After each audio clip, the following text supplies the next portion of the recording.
Buenos días a todos, gracias por estar aquí un nuevo día. Bienvenidos a este nuevo webinar del ciclo de investigadores de ciencia del patrimonio que organizamos desde la PTI País. Mi nombre es Teresa Palomar, investigadora del Instituto de Cerámica y Vidrio del ICV, del CSIC, y nada, formo parte de este paquete de trabajo de divulgación de la plataforma. La plataforma, como ya sabéis, está centrada en ciencia del patrimonio. Entre sus objetivos está la difusión y transferencia de los resultados de investigaciones de los grupos que conformamos. Y una de las actividades que hacemos es este ciclo de seminarios que hacemos una vez al mes, pues para potenciar tanto a nuestros investigadores como veréis a partir del año que viene investigadores que vengan también internacionales. Hoy tenemos el placer de contar con Paula Carmona, que nos va a dar una interesante charla sobre el hormigón, o sea, la conservación del hormigón en el siglo XX. Paula es doctora en Geología y científico titular del Instituto de Ciencias de la Construcción Eduardo Torroja del CSIC. Ha sido Marie Curie Fellow en la Escuela de Geografía y Medio Ambiente de la Universidad de Oxford y ha trabajado en el Laboratorio Láser de Ciencia del Patrimonio en el Instituto de Química Física Blas Cabrera del CSIC. Ha participado en diversos proyectos nacionales y europeos en el ámbito de la ciencia del patrimonio, entre los más recientes Hyperion HS y ERIS-IP, dedicados a la implementación de la infraestructura europea de investigación en ciencia del patrimonio, de la que es Community Officer en España, y el proyecto ARCHE para el establecimiento de una alianza para la investigación del patrimonio cultural en Europa. Su vertiente investigadora actual se desenvuelve en el ámbito del estudio y conservación de materiales conglomerantes y en el desarrollo de sistemas cementantes más sostenibles y duraderos. Pues nada, Paula, tienes como máximo 45 minutos para tu presentación y después daremos paso al turno de preguntas. Por favor, a los participantes, escribid vuestras preguntas en el chat, luego ya las voy revisando todas y se las voy haciendo a Paula al final de la charla. Así que si tenéis una pregunta a mitad, pues podéis escribirla, que luego las revisaré. Y nada, simplemente decirte nuevamente, Paula, que la charla se va a grabar y posteriormente la subiremos al YouTube de la PTI País, donde podéis, bueno, toda la gente estará en abierto y se podrán ver, pues todas, si alguien tiene interés o se la ha perdido, podrá volver a recuperarlo. Así que nada, muchísimas gracias, Paula, y te paso la palabra. Gracias a todos. Muchísimas gracias, Teresa, por la invitación. Bueno, vengo del instituto, como ha dicho Teresa, del Instituto de Ciencias de la Construcción Eduardo Torroja, y en concreto nosotros formamos parte del grupo ArcAMAT, Arquitectura y Materiales de la PTI País. Y como bien decía, pues os vengo a hablar de la conservación del hormigón del siglo XX. Y quería empezar esta presentación pues con esta diapositiva que ilustra cómo ha sido la evolución de los materiales de construcción en estos últimos 10.000 años. Y como podéis ver aquí, que la aparición del cemento Portland, del hormigón del cemento Portland, solo lleva con nosotros pues los últimos 200 años. Y su aparición de este conglomerante ha estado, bueno, relacionada con la aparición de cualquier otro material o desarrollo de cualquier otro material de construcción, pues ha estado relacionada pues, con las necesidades que tenía la sociedad de tener casas más duraderas o de construir a mayores alturas, o incluso también ha dependido que la aparición del cemento Portland sea tan tardía a la energía que había disponible para el proceso constructivo, no solo al proceso de fabricación de los materiales, sino también para la propia construcción. Em, a día de hoy, el hormigón de cemento Portland se han convertido en el material de construcción por excelencia, y el ligante hidráulico más común hoy en día también bueno, es el cemento Portland. Pero no fue el primer ligante hidráulico, fueron los romanos los que explotaron este tipo de materiales que ya habían desarrollado previamente los griegos, pero es verdad que son los romanos los que en sus obras hidráulicas utilizan muchísimos ligantes hidráulicos. Y bien, ¿qué es un ligante hidráulico? Es un producto de naturaleza inorgánica que, al ser amasado con agua, forma una pasta que fragua, forma unos compuestos estables que van a endurecer con el tiempo tanto al aire como bajo el agua. Los romanos preparaban estos materiales, estos ligantes hidráulicos, a base de calcinar una caliza muy pura, obtenían una cal. Esta cal luego la mezclaban con material puzolánico, fundamentalmente de origen volcánico, cenizas volcánicas, y cuando no tenían este tipo de materiales a mano, utilizaban otro tipo de material puzolánico artificial, como podían ser materiales cerámicos. Y producto de las reacciones de hidratación de esta cal pura y de la puzolana, en presencia de agua, pues se forma un gel CAS. Para que los que no estéis habituados con la nomenclatura de la química del cemento, señalar que la C representa óxido de calcio, la A óxido de aluminio, S óxido de silicio y H el agua. Es un gel que contiene, como digo, calcio, aluminio, silicio y agua en su composición. Pues bien, este gel CAS es el principal conglomerante o ligante de estos sistemas de estas cales hidráulicas romanas. Durante mucho tiempo se habla de que la fórmula romana se pierde, la formulación romana se pierde. Lo que sí es cierto es que hay un declive en el desarrollo de nuevos materiales conglomerantes hasta finales del siglo XVIII. En 1756 a John Smeaton en el Reino Unido le encargan reparar el tercer faro de Eddystone, que es este que ves aquí, que ya está en este estado en la actualidad. Y él se da cuenta de que calcinando una caliza que contenía arcilla era capaz de obtener un material, un polvo, que era capaz de endurecer debajo del agua y patentó la cal hidráulica. Años más tarde, en 1796, James Parker, también calcinando en este caso unos nódulos que contenían arcillas y caliza, obtiene también un material, en este caso un cemento natural hidráulico, y lo que también se conoce como cemento Parker, y él lo denomina cemento romano, ¿no? Diciendo, alegando que él había recuperado la fórmula romana que se había perdido con el tiempo, pero como comentaba antes, poco tiene que ver perdón, el cemento natural hidráulico de James Parker, que eran con unas calizas, unas arcillas y calizas, materiales bastante impuros, si lo comparamos con las mezclas romanas que se obtenía a partir de la calcinación de una caliza muy pura. Una fecha clave es 1824. Joseph Astin, también en el Reino Unido, es el primero que empieza a preparar mezclas artificiales de calizas y arcillas y las calcina a temperaturas en torno a 1000 grados para obtener un cemento Portland que patenta. Y el nombre de la patente es muy curioso porque es una innovación en el modo de producir piedra artificial. De hecho, él lo llama este material cemento Portland porque le recordaba a la caliza de Portland, una piedra caliza del Reino Unido. Como os podéis imaginar, estas temperaturas a 1000 grados, la cal y la sílice en estos cementos se combinan difícilmente. Entonces podemos considerar que este cemento Portland poco tiene que ver con los cementos actuales. Ya en 1845 ya se consigue temperaturas de calcinación como las que se producen hoy en día, y además se consigue que su producción sea a gran escala. Hasta entonces habían tenido problemas para producir gran cantidad del cemento. Y esto sucede en el año 1845 gracias a Isaac Johnson. Y otras fechas clave que explican el éxito de este material de construcción y que se ha convertido en el material de construcción por antonomasia en la actualidad es la patente del hormigón armado en 1854 de William Wilkinson y la patente en 1920 de Eugene Fresnel del hormigón pretensado.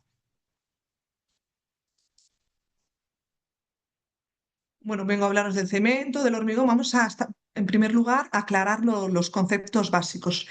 Cuando se calcinan, como digo, mezclas artificiales de caliza y arcillas, obtenemos un clinker. Este clinker es una mezcla de silicatos cálcicos y aluminatos de calcio. Veis aquí que en esta imagen de microscopía os hacéis una idea de que estos formas redondeadas y estas formas azuladas son estos silicatos cálcicos. Tenemos por una parte los que son de formas poligonales, se conoce como alita o silicato tricálcico, y las formas redondeadas son belita o silicato bicálcico. Y luego tenemos por otra parte esta fase intersticial que serían pues, los aluminatos, el C3A, que se conoce aluminato de calcio, o el C4F, que es aluminato de calcio, que además contiene hierro, de ahí esa F. Pues bien, por una parte tenemos el clinker como resultado de la calcinación de las materias primas.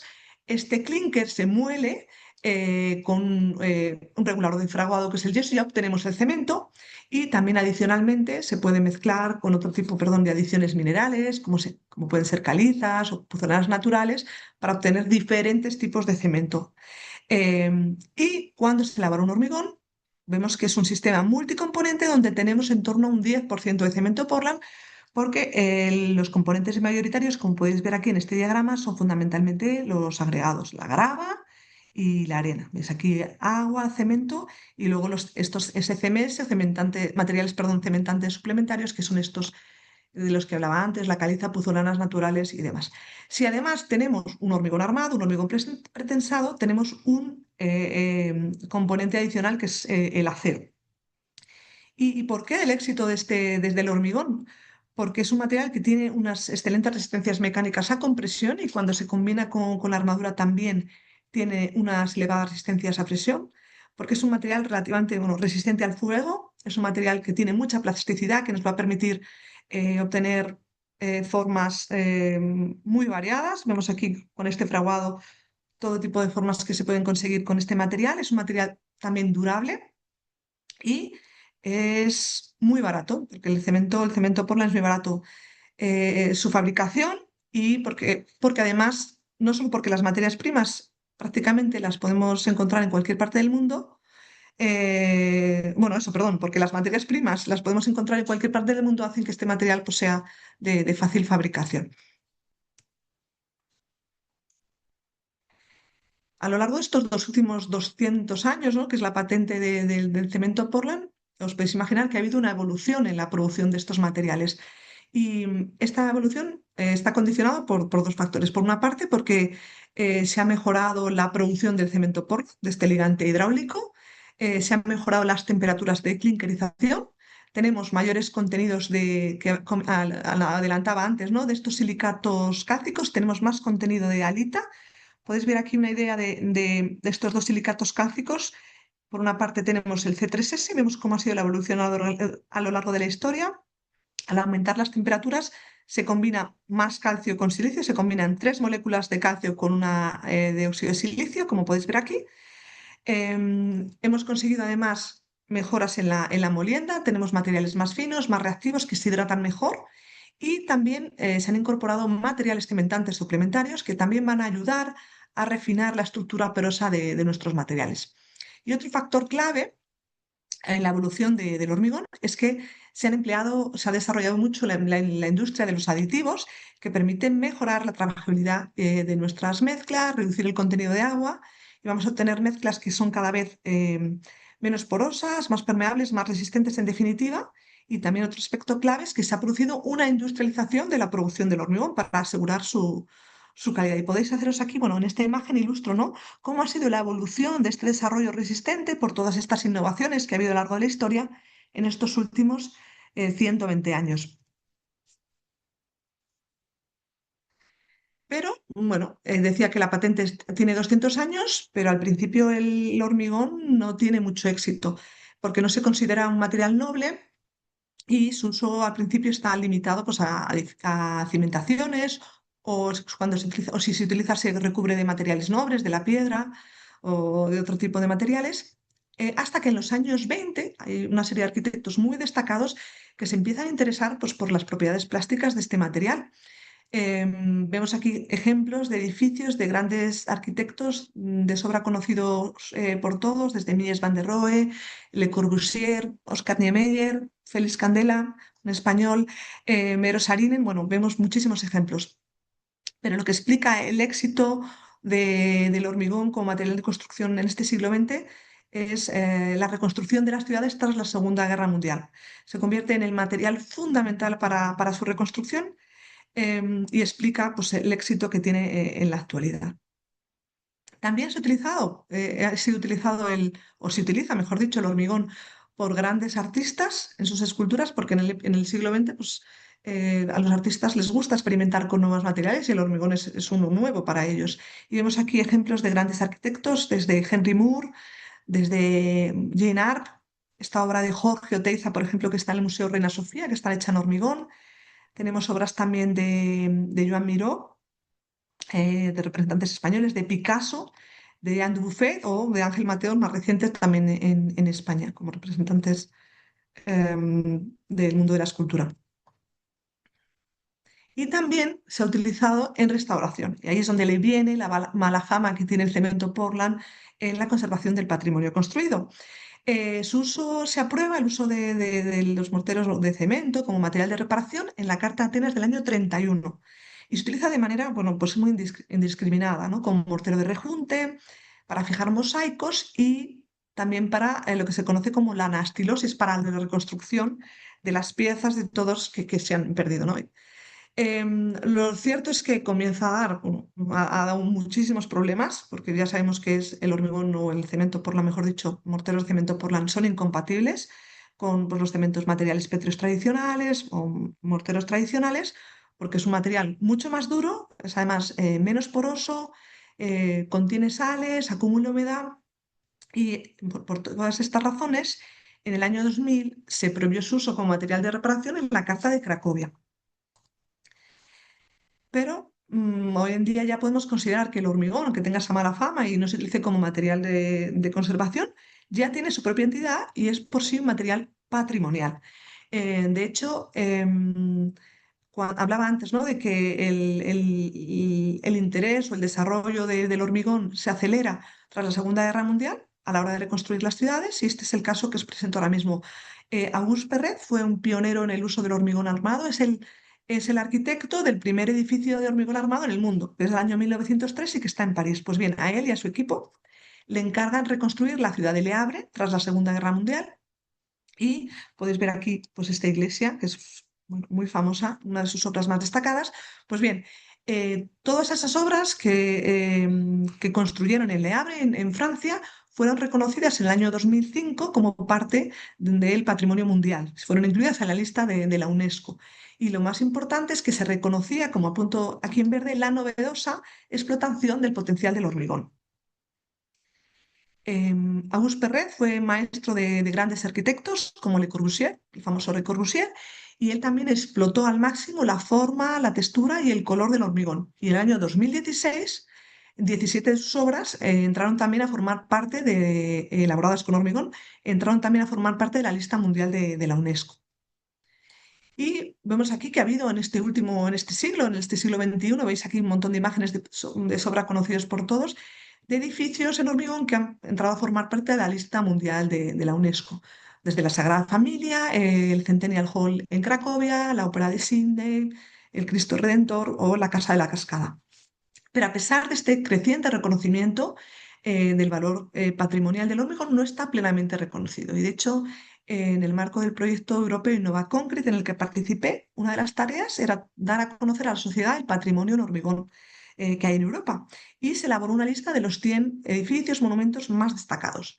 Además, si tenemos en cuenta que en la actualidad el 50% de los edificios están hechos en hormigón, es muy probable que muchos que se están construyendo ahora, bueno, muchos serán obviamente patrimonio arquitectónico del futuro. Como decía, ha habido un creciente reconocimiento, pero el valor no está plenamente reconocido, aunque ha habido pues, fechas importantes que han hecho que haya un cambio de paradigma, perdón. Una de ellas que os presento aquí es un caso emblemático en España, que es el de la pagoda de Fisac, que veis aquí a la izquierda. Este es un edificio que se construye en el año 65, es una obra muy destacada de Fisac, de hecho es la única obra, o la única obra que forma parte de una exposición en el MoMA de Nueva York sobre arquitectura moderna en los años 60-70. Es el único edificio que representa a España en esa exposición. Pues bien, en el año 99 este edificio es demolido. Y a raíz de su demolición se abrió un debate, ¿no? sobre la necesidad de preservar este patrimonio en hormigón, este patrimonio tan reciente, que también tiene un valor y que merece ser preservado. De hecho, hay numerosas listas que recogen, como esta lista roja de Europa Nostra, que recogen edificios, monumentos que están en peligro de desaparición. Y en esa lista roja de la UNESCO, perdón, de Europa Nostra, hay incluidos también edificios y monumentos en hormigón. Por ejemplo, tenemos aquí este monumento de Buzluta en Bulgaria, que curiosamente también forma parte de la lista de los monumentos más destacados en Europa de Innova Concrete. Y en esa lista también, en la de Hispania Nostra, que hay una lista a nivel nacional, también hay monumentos y edificios en hormigón. Yo os presento aquí el monumento a Nuestra Señora de la Antigua, en Burgos, que es el primer monumento de hormigón armado de España. Y no solo entró en la lista roja en el 2022, sino que en el año 23 fue declarado bien de interés cultural, un BIC, con la categoría de monumento, que en España es la figura legal de máxima protección de las obras patrimoniales. O sea que eso es una buena noticia. Y vemos aquí otro ejemplo, este hotel en Alarcón, en Cuenca, que también desde este año ha entrado a formar parte de la lista roja de Hispania Nostra. Como decía, el hormigón, si un hormigón se elabora correctamente, se cura, se diseña, es un hormigón durable. Vamos que tiene una vida útil de 100 años. Luego explicaré en más detalle qué significa eso. Pero el hormigón no es un producto termodinámicamente estable. Hablábamos antes de que había fundamentalmente unos aluminatos, silicatos. Vemos aquí que reaccionan con el agua y forman una serie de productos de hidratación. Tenemos por una parte el gel CSH, que se va a ser el componente mayoritario, es el que va a ser responsable de las propiedades resistentes y adherentes del hormigón. Y luego tenemos otras fases minoritarias, como pueden ser la porlandita, la etringita, bueno, otra serie de fases que ya no me quería detener en ellas. Pues bien, el hormigón, como decía, no es un producto termodinámicamente estable porque estas reacciones de hidratación se van a prolongar con el tiempo. Hablamos de que se puede prolongar durante meses e incluso años, porque vemos aquí una de las partículas, por ejemplo, del cemento anhidras, que a través de la generación de productos de hidratación forma una serie de costras que va dificultando la hidratación de estas partículas. Tenemos por otra parte que también la matriz cementante, perdón, silicatos cálcicos, pueden reaccionar con áridos reactivos. También esta matriz cementante puede reaccionar, como veremos más adelante, con tratamientos superficiales y pues, también va a reaccionar con el ambiente, con la presencia de carbonatos, cloruros, como veremos luego más en detalle. ¿Cuáles son las causas o las principales causas de deterioro de los hormigones de cemento Portland? Pues hay tres grandes grupos. Las causas internas relacionadas con el propio material, desde el tipo de cemento que se haya utilizado, el agregado, que pueda ser o no reactivo, que pueda contener sales expansivas, por ejemplo, o que se haya utilizado una relación agua-cemento indebida y que tengamos, por tanto, materiales mucho más porosos de lo que desearíamos. Tenemos, por otra parte, también la ejecución, dónde se ha emplazado la obra, si el curado no ha sido el adecuado, también puede presentar nuestro hormigón problemas de durabilidad a largo plazo, o si hay cargas estructurales. Y cuando hablamos de hormigones armados, si, por ejemplo, el recubrimiento de esas armaduras con hormigón no es lo suficientemente espeso, pues también podremos tener problemas a largo plazo. Y en el conjunto de causas externas, pues las de sobra conocidas por todos, ¿no? Que atañen a cualquier tipo de patrimonio arquitectónico, desde el biodeterioro, la contaminación, los ciclos de hielo, la presencia de sales de diferente naturaleza, y luego, bueno, un caso particular de los hormigones, los procesos de hidrólisis y lixiviado, el fuego y pues, la corrosión también de las armaduras que aplica en particular a este tipo de materiales y que es además uno de los fenómenos, pues quizá, si no el más importante, quizá diría que el más importante de todos ellos para provocar estos problemas de durabilidad. Y en la mayor parte de los casos podemos hablar que el agua es el principal agente de deterioro. Como decía antes, uno además se puede alarmar, ¿no? Cuando escucha que un hormigón correctamente diseñado y preparado y curado tiene una vida útil de solo 100 años, ¿no? Si lo comparamos con cualquier material pétreo que ha llegado que está en las catedráticas y que han llegado hasta nuestros días. Bien, cuando hablamos de que tiene una vida útil o nominal de 100 años, significa que es el periodo de tiempo en el que no va a necesitar ninguna reparación. En el mercado hay una gran cantidad de productos para reparar el hormigón, pero cuando hablamos del hormigón patrimonial, estos productos de reparación no tienen por qué ser compatibles. De hecho, estos productos tienen que cumplir con los principios de conservación de sobra conocidos, el de provocar los mínimos cambios en el material original, respetar, pues eso, las características originales de ese material. Y en el mercado, como decía, hay un creciente interés por el desarrollo de estos productos para alargar la vida del hormigón, incluidos también para conservar el hormigón patrimonial, porque hoy es más importante que nunca tratar de preservar estas estructuras que están elaboradas en hormigón, porque la producción del hormigón de cemento Portland es un proceso que energéticamente es muy intensivo. Son muchas las emisiones de CO2 que se asocian con la producción de cementos y, por tanto, tratar de alargar la vida útil es la mejor estrategia de sostenibilidad, ¿no? Para tratar de consumir menos cemento en nuestros sistemas. Y cuando digo que tenemos que aplicar una serie de tratamientos protectores o que podemos aplicarlos, debemos hacerlo respetando los valores patrimoniales que tiene el hormigón, que son muchos, como muestro aquí en este diagrama, porque tiene un valor cultural, es un símbolo de nuestra identidad, un edificio, un monumento. porque va a permitir también, tiene un valor técnico, va a permitir esa obra una comprensión más detallada de las innovaciones arquitectónicas y tecnológicas a lo largo de la historia. Además, tiene un valor social, son edificios que tienen uso porque a día de hoy en muchísimos casos y luego van a tener pues, un valor estético al que le pueda, ¿no? Esto es algo más personal. Eh, pues como decía, es fundamental cuando hablamos de aplicar tratamientos de conservación, respetar todos esos valores del hormigón.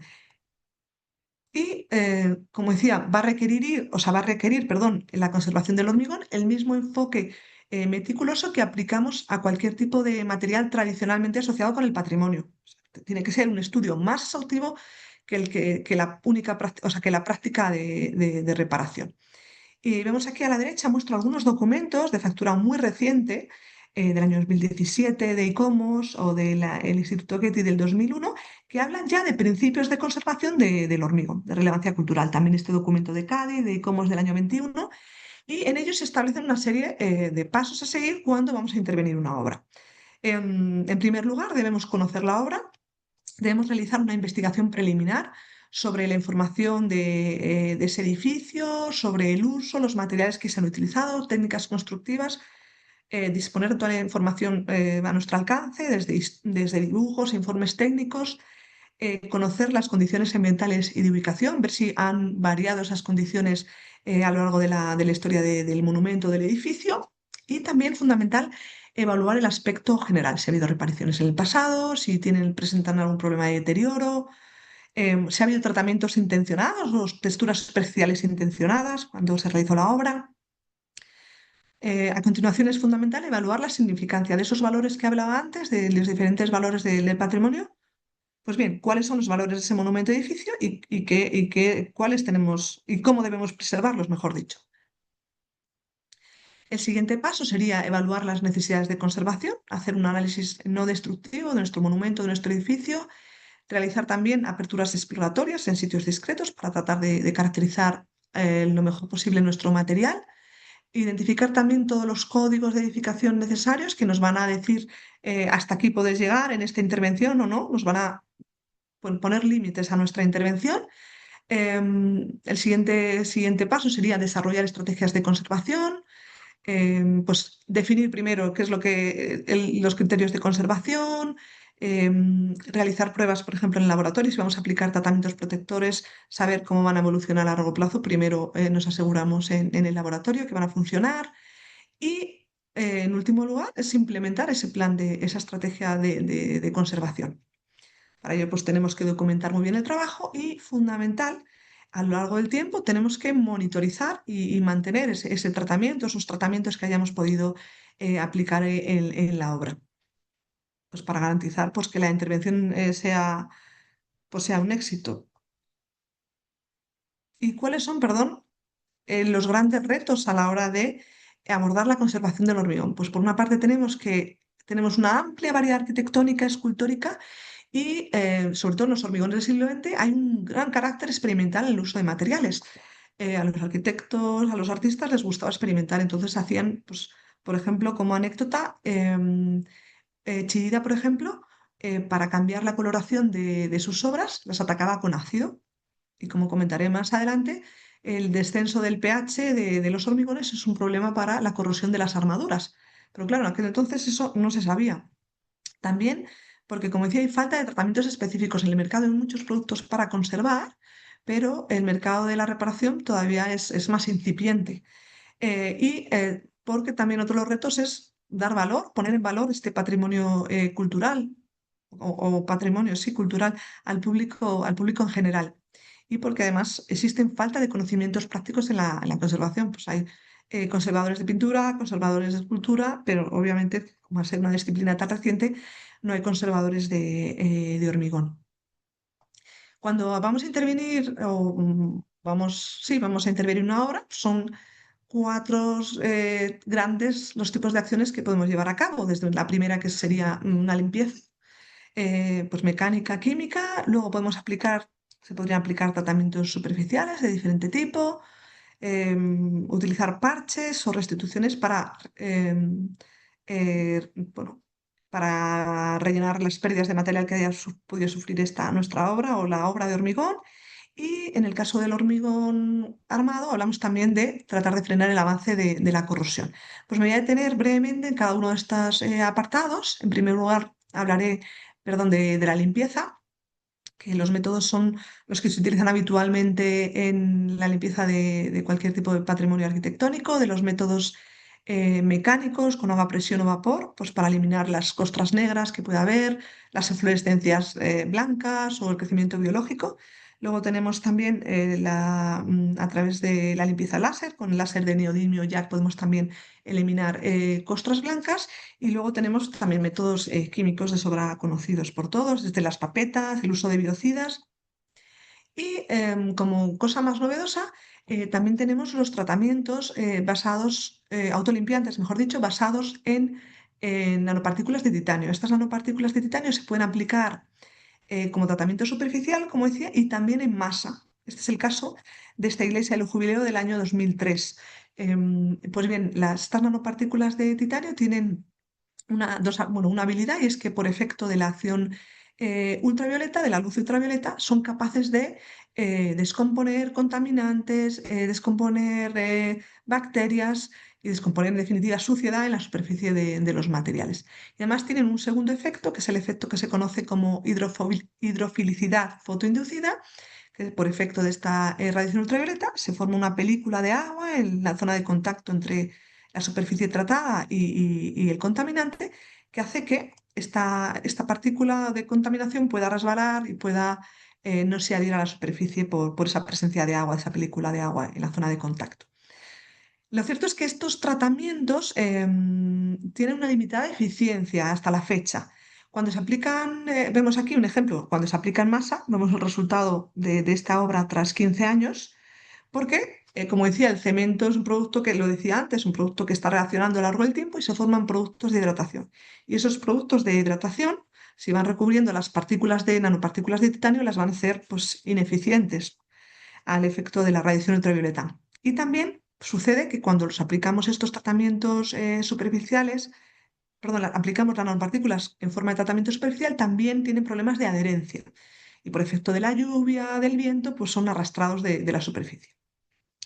Otro tipo también de tratamientos para tratar de mantener las superficies del hormigón limpias son los tratamientos antigrafiti, que es, como su bien nombre indica, son tratamientos para evitar que la pintura, que los grafitis entren en el interior de los poros de nuestro material y bueno, es una barrera de energía que impide que el tratamiento penetre y que además que se elimine fácilmente con otros métodos de limpieza convencionales, como puede ser agua a presión. Lo cierto es que en el mercado hay una continua apuesta de formulaciones anti-graffiti porque, y cuando hablamos de conservación del patrimonio, muchas de ellas no satisfacen esos requisitos de los que hablaba antes, ¿no? Del de mínima intervención, del de respetar las características originales de ese material. Y luego tenemos el gran grupo de tratamientos que se aplican tanto en materiales pétreos como en materiales en base, o obras, perdón, elaboradas con hormigón, que son los consolidantes y los hidrofugantes. Estos productos, como veis aquí, bueno, tienen composiciones muy variadas, desde resinas epoxi, poliuretanos, cuando hablamos de recubrimientos, de consolidantes. También tenemos otro tipo de impregnaciones hidrofugantes a base de nanopartículas, perdón, bueno, no son hidrofugantes, tenemos otro tipo de impregnaciones, mejor dicho, a base de nanopartículas, de silicato de tilos, que son consolidantes, y luego ya las hidrofugantes, como vemos aquí, a base de silanos, siloxanos. Cuando aplicamos este tipo de tratamientos en una obra de carácter patrimonial en hormigón, como cualquier obra patrimonial, necesitamos garantizar no solo que va a ser efectivo, que el tratamiento va a penetrar, que no se va a deteriorar y que no va a provocar cambios indeseados, por ejemplo, que pueda provocar un aumento de la velocidad de corrosión por estos cambios de mena. Como decía, no solo tiene que ser efectivo y durable, sino que además pues tiene que no cambiar el color de manera significativa, por eso hacemos estas medidas del color. Tiene además que respetar la permeabilidad al vapor del material. Y bueno, tiene que además, si hablamos de hidrofugantes, pues que mantener esa hidrofobicidad a lo largo del tiempo. lo adelantaba antes, en el caso de los tratamientos, perdón, el cemento es un material que no es termodinámicamente estable y que es capaz también de reaccionar con los tratamientos. Este es un trabajo de una tesis doctoral de Alma Barberena, en el que estudiamos cómo interacciona el TEOS, que es el silicato de etilo por antonomasia, que se utiliza también en materiales pétreos, cómo interacciona con un material en base de cemento, con una pasta de cemento en este caso. Pues bien, este es el silicato, perdón, el tetratoxisilano, el TEOS. En presencia de humedad ambiental se hidroliza, se forman estos grupos silanoles que veis aquí, estos SiOH4, que son capaces de reaccionar con la porlandita, que era uno de los productos de hidratación del cemento Portland que hablaba antes, y con el gel CSH, que decía que era el producto mayoritario de esta hidratación, formando más gel CSH. ¿Y cómo sabemos que se forma más gel CSH? Pues bien, hemos realizado estudios de resonancia magnética nuclear de silicio 29, que veis aquí, donde esta técnica permite determinar cómo se distribuyen los entornos de estos tetraedros de silicio. Vemos que antes de la aplicación del tratamiento distinguimos una serie de unidades Q0, Q1, Q2. Q0 serían tetraedros aislados. Aquí no tengo ninguno en esta imagen, pero os podéis hacer una idea, un único tetraedro. Q1 son estas unidades, un tetraedro unido a otro, y Q2 son tetraedros que están unidos a otros dos tetraedros. Pues, por ejemplo, podríamos tener esta de aquí, que está unido a otros dos. Pues bien, bueno, se ve claramente cómo al aplicar el tratamiento protector tenemos una serie de unidades Q0, Q1, y cuando aplicamos el tratamiento protector aumenta de manera considerable el porcentaje de unidades Q2. ¿Esto qué significa? Significa que se está formando este gel CSH, que estas partículas o este silicato del tilo entra a formar parte de la estructura del gel y va uniendo estos tetraedros de silicio y haciendo geles con una longitud de cadena mucho más larga, que es un aspecto muy importante, muy destacable, porque va a permitir que nuestro hormigón pues, sea un material más durable. No solo va a consolidar de una manera física, sino también, como vemos aquí, de una manera química, a través de estas reacciones. Adelantaba antes que participé en el marco de un proyecto europeo, el proyecto europeo Nueva Concrete, y en este proyecto una de las tareas también fue tratar de desarrollar o perfeccionar los tratamientos que hay en el mercado, tratamientos de consolidantes y superhidrofugantes. En concreto, en el proyecto se desarrolló un silicato de etilo que se modificó con un surfactante pues, para evitar uno de los problemas que presenta el TEOS, que es un material que presenta problemas de fragilidad. Cuando endurece, se fractura y empiezan a aparecer grietas. Otro de los tratamientos que se desarrolló en el marco del proyecto fue un superhidrofugante. También está basado en el TEOS y en este caso se incorporaron también compuestos orgánicos como este compuestos también como el polidimetilsiloxano, surfactantes y fundamentalmente no, y también nanopartículas de silicio, con el fin de lograr, como decía, tratamientos superhidrofugantes. ¿Cómo se consigue esto? Se consigue por una parte utilizando compuestos orgánicos que son capaces de provocar que el ángulo de contacto con la superficie pues, sea mayor de 90 grados, pero además, si se incorporan nanopartículas, el efecto superhidrofugante es mucho mayor, se potencia. ¿Por qué? Porque estas nanopartículas son capaces, crean una superficie rugosa en la superficie que hacen que las partículas se puedan deslizar y puedan resbalar y no ser absorbidas por el material. Sería lo equivalente a este efecto que se conoce como Casey Buster, el efecto loto, que podemos encontrar en las hojas de loto cuando resbalan las gotas de agua. Y otro de las intervenciones también más destacadas y quizá la más problemática cuando intervenimos un hormigón patrimonial es el de las parches, o son los parches o las restituciones. ¿Por qué digo que es la más problemática? Porque muchas veces estas reintegraciones duran poco, el tratamiento no, o el producto, el mortero de reparación o el hormigón de reparación no se termina de adherir bien, o porque a veces los provocan importantes cambios de color, cambios en la estética de la obra, que no son de todo pues, deseados. Entonces es fundamental cuando desarrollemos estos morteros de reparación, hormigones de reparación, pues elaborarlos con las características más similares posibles al material original, que que sean además compatibles mecánicamente. Y para ello realizamos una serie de ensayos en laboratorio, desde ensayos de estabilidad de volumen, pues para ver si ese material de reparación se va a contraer más o menos que el material original. También si se va a adherir bien a este material, como podéis ver aquí a través del ensayo brasileño de tensión, pues vamos a ver si se va a adherir bien nuestro material de reparación. También determinamos si absorbe más o menos agua que el material original y si provoca este mortero importantes o cambios significativos en la coloración de la obra. Y por último, el último de los tratamientos que vengo a hablar es el de los tratamientos para frenar la corrosión. Como decía antes, es quizá el problema más importante en los hormigones armados.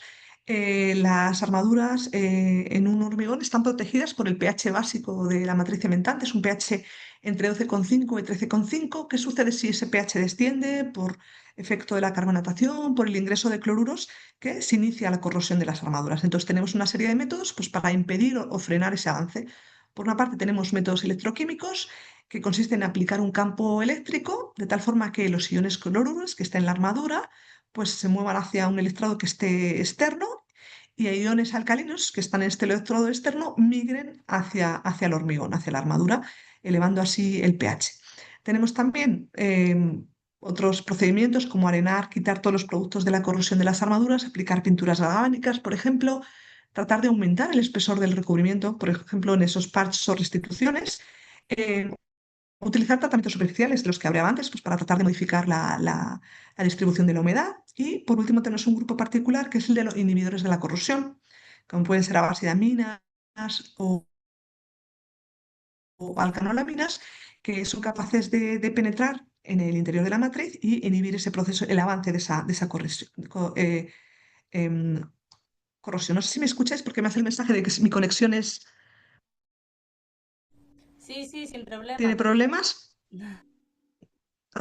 Está todo en orden, fenomenal. Pues rápidamente vengo a presentaros un par de casos de estudio. Quería, en primer lugar, hablar de Eduardo Roja, que es, bueno, que fue un ingeniero español que da nombre al instituto en el que trabajo. Como decía, fue un ingeniero español muy destacado que es pionero en el uso de estructuras laminares de hormigón.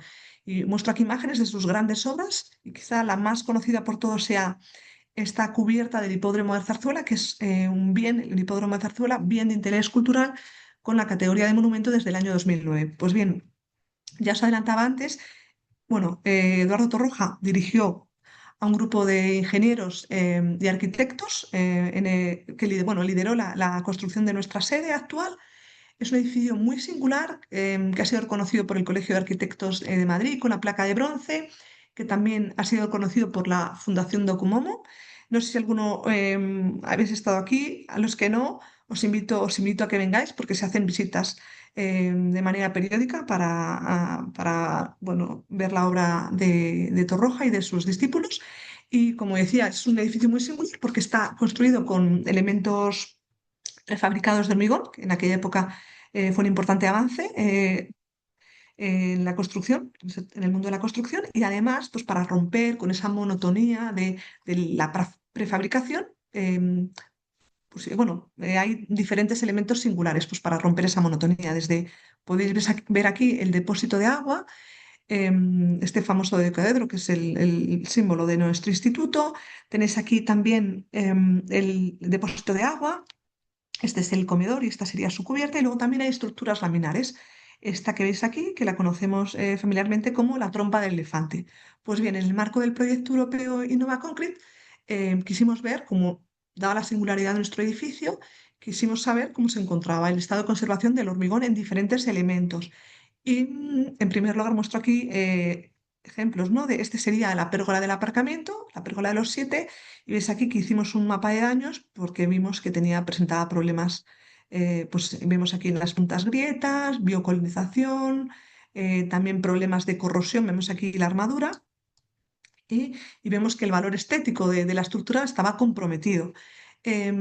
Como hicimos también una evolución no destructiva, in situ, con diferentes herramientas, con diferentes técnicas que ilustro aquí, no solo en la pérgola de los 7, sino otros elementos. Y bueno, utilizamos desde el georradar para determinar cómo se distribuyen las armaduras en el interior del hormigón, técnicas de resistividad y potencial de corrosión de las armaduras para saber en qué estado se encuentran estas armaduras, si se ha iniciado la corrosión o no.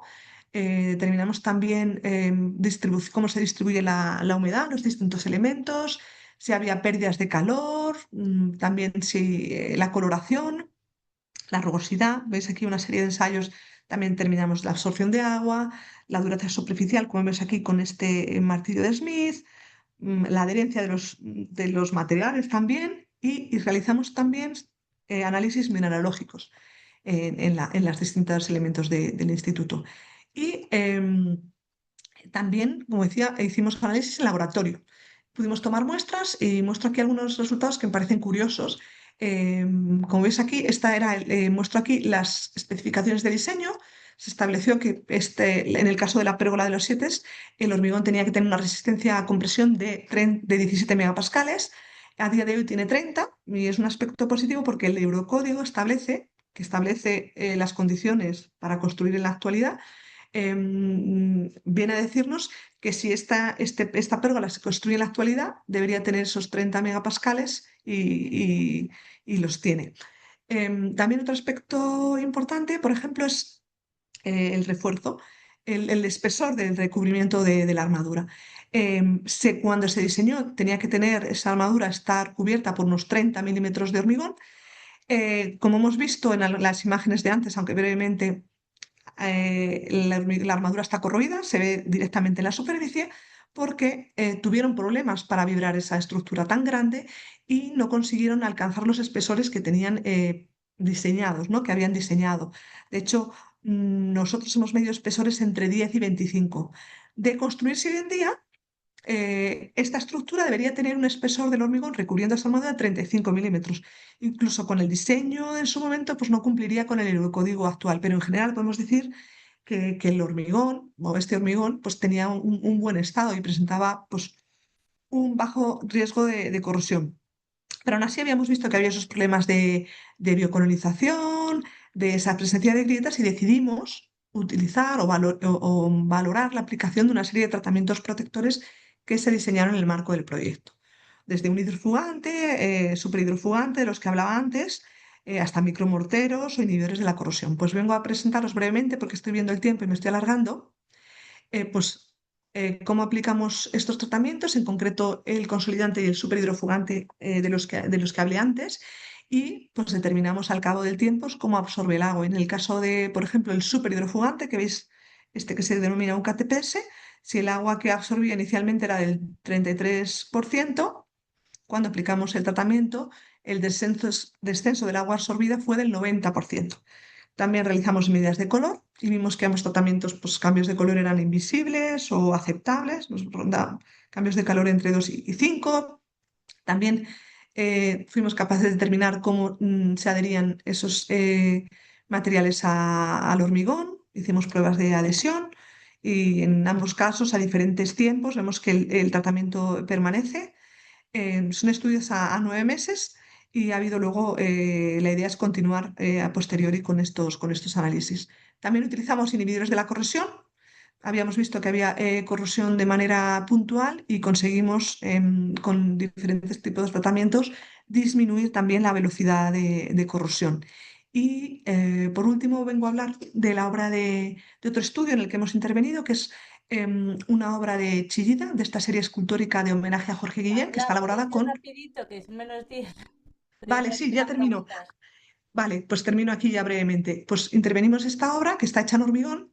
¿Y por qué la tuvimos? Bueno, tuvimos que intervenir, no, vinieron de la Fundación Chidaleco, porque presentaba una serie de problemas esta obra, este monumento, esta escultura, mejor dicho. Pues podéis ver aquí en el perímetro superior, justo en esta zona, esta sería la zona de anclaje para levantar, mover la estructura. Vemos una serie de grietas. También en la parte inferior había pérdidas de material, y además habíamos visto que la habían reparado porque hemos visto restos de adhesivo polimérico. Realizamos una serie de pruebas, pues, para determinar cómo se distribuían las armaduras, como podéis ver aquí, a través de técnicas electromagnéticas.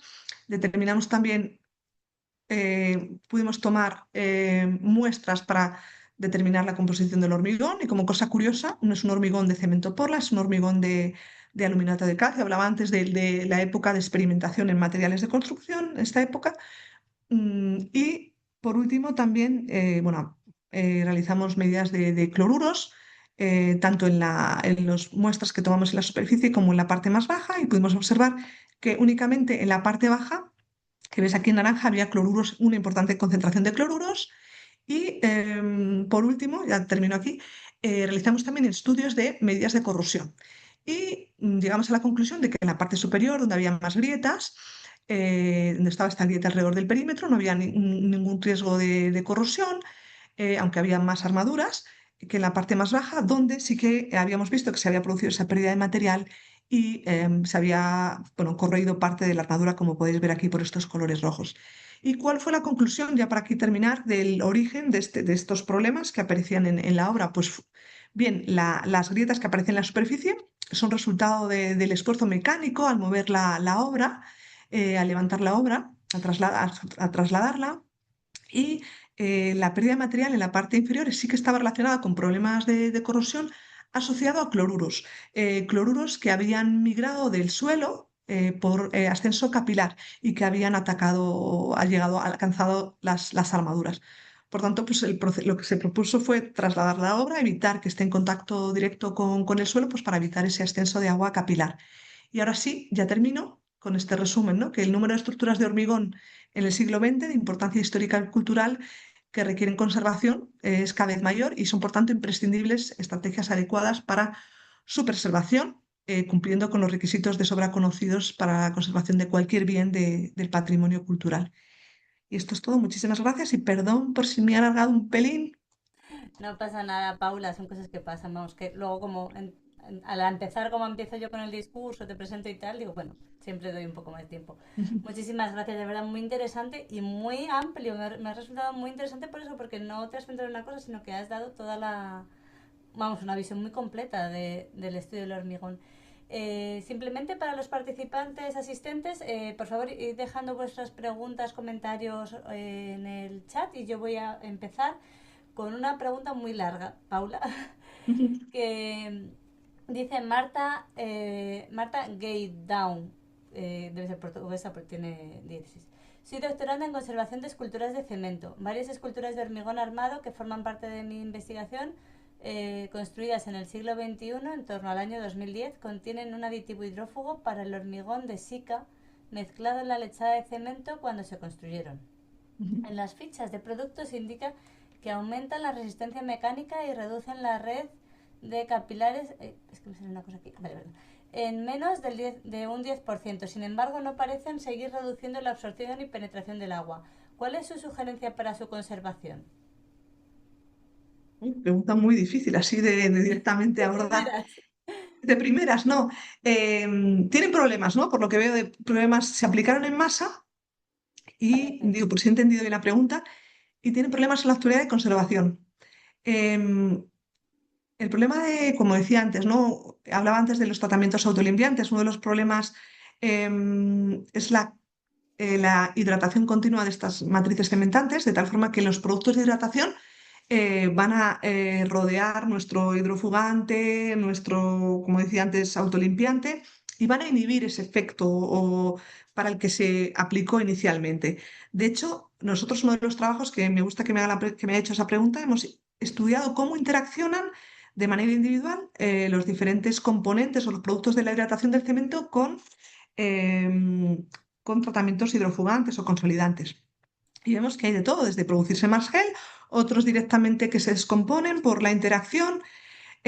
¿Cómo abordar la conservación? No lo sé, ¿qué problemas presenta? ¿Qué problemas presenta? Porque eso no me lo ha dicho. ¿Tiene armadura? Me ha dicho. Dice que no reduce la absorción y penetración de agua.